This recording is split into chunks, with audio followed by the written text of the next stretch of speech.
Welcome to Refuting Rationality, the show where we refute the YouTube atheist Rationality Rules. Today, Mr. Rationality will be telling us why evolution is not a theory, or it is a theory, depending on which definition you use. Let's begin. While the argument that evolution is just a theory is very rarely presented in its logical form, for the purpose of clearly demonstrating why exactly it's flawed, I'm going to present it this way nonetheless.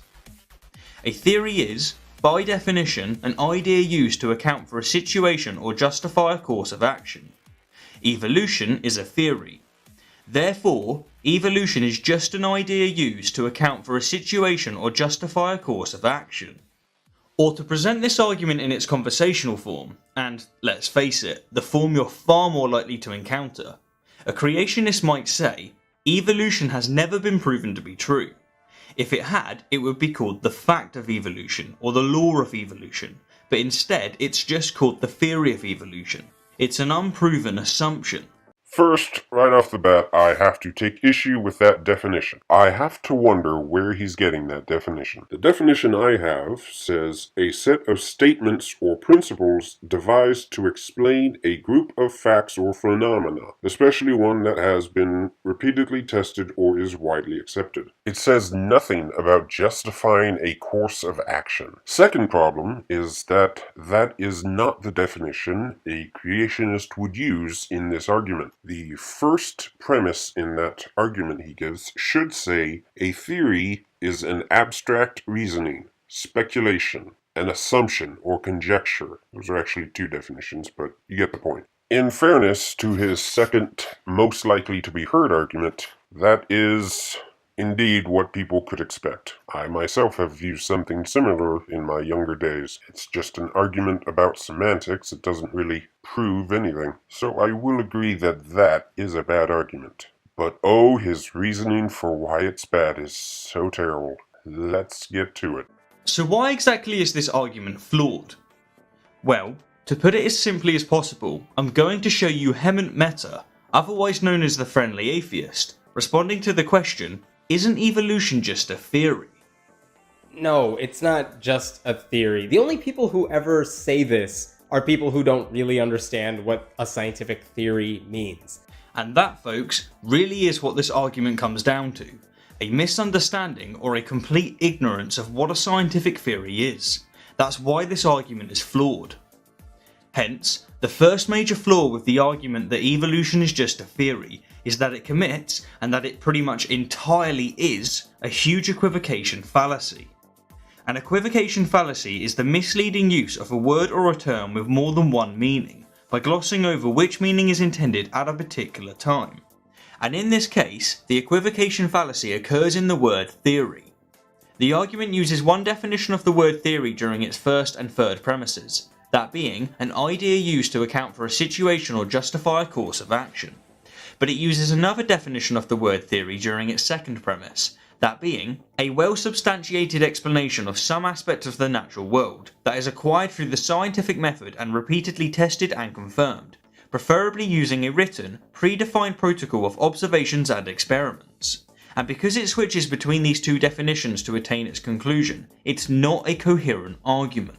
This is the second time Mr. Rationality has made this mistake, and it won't be his last. He'll actually make it once more in this video. But, again, if a sentence contains the word therefore, it is a conclusion, not a premise. And this form he made himself. This isn't an actual argument, because he's leaving the conclusion unsaid because he says there's three premises, means he doesn't even have a complete argument here. And it seems like he does this so he can accuse creationists of making an equivocation fallacy. But, even as stated here, it is not an equivocation fallacy. First of all, the definition that the creationist would use in this argument would be an assumption or conjecture, basically a hypothesis. And they would use it in both premises. So it is actually Mr. Rationality who is committing the equivocation fallacy, or possibly just begging the question. This ends up being a prime example of why this would be a bad argument, and why I would call evolution a hypothesis, not a theory. Because when the general populace hears theory, They equivocate it with hypothesis naturally, because that is one of the definitions, an assumption or conjecture, and it is the most commonly used definition. But when an atheist hears it, or I should say when an evolutionist hears it, they think of the scientific theory, which is a different definition. And then the two just talk past each other. You would think Mr. Rationality would at least be able to recognize this. Just like the law argument, the just a theory argument uses one definition of an important word to its argument and its third premises, but a completely different definition of that important word within its second premise. And because of this, its conclusion is incoherent and therefore invalid. When you label the conclusion as one of the premises, then yes, the conclusion would be incoherent. Now, I'm going to give him a pass on the cosmic lawgiver argument that he's bringing up, because I can see the problem he would have with it, and the video's not about that. It's about just a theory argument, so I'm going to focus on that. But again, he keeps labeling the conclusion as a premise. Here's a good way of recognizing a true equivocation fallacy. Let's take a look at one we can recognize just to clarify it. Socrates is Greek, Greek is a language, therefore Socrates is a language. The word being equivocated is Greek. Now take each definition of Greek and apply it to one of the premises it's used in. If both premises make sense with the same definition, that is probably the correct definition, and it is not equivocation. Instead of accusing this form of argument that he got of equivocation, he should be accusing it of a false premise. But instead he'd rather equivocate, because creationists are not using the scientific definition of the word theory when using that argument, but that's the only definition he wants to use. Of course, if we use his definition, then I would accuse the argument of having a false premise, because evolution is not a scientific theory. It is at best a hypothesis. It is a philosophy, but it is not fact. And to raise another, not so much of a flaw but more of a comment, proponents of the just a theory argument tend not only to be unaware of what a scientific theory is, but they also tend to be unaware of the 4 degrees of scientific knowledge altogether. That being facts, laws, hypotheses, and of course, theories. To put it simply, a scientific fact is an objective and verifiable observation. For example, it's cold outside. A scientific law is a description of how some aspect of the universe behaves under stated circumstances, but not why.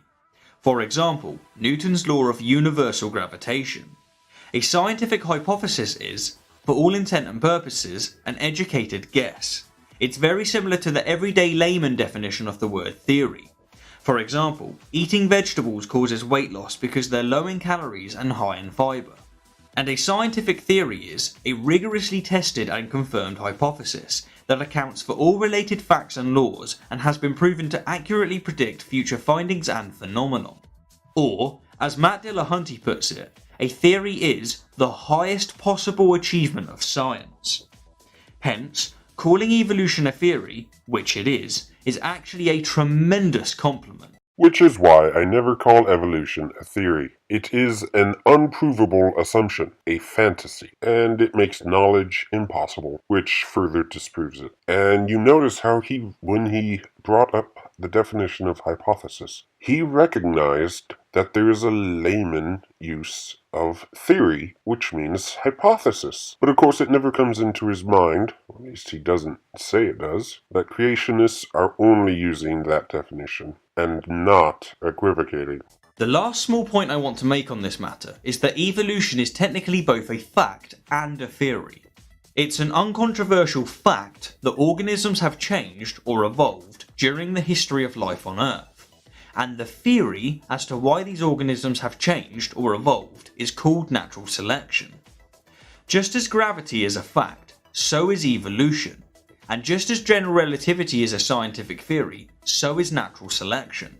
Nope, evolution is not a fact. Natural selection is a fact, but natural selection does not add information. Natural selection can only take information. There are many other YouTube videos out there that demonstrate this, but as for my video, I claim that evolution makes knowledge impossible. To save time, for the sake of argument, we will assume theistic evolution is not possible. It's not, I don't have to just assume it, but I don't want to have to argue against it right now. So for the sake of argument, we'll just assume it. Premise 1. If you cannot know that your senses are generally reliable, then knowledge itself is impossible. Premise 2. Evolution cannot account for reliable senses. For example, grass does not have reliable senses, doesn't have any senses, and yet blades of grass outnumber people. Conclusion. Evolution makes knowledge impossible. Also,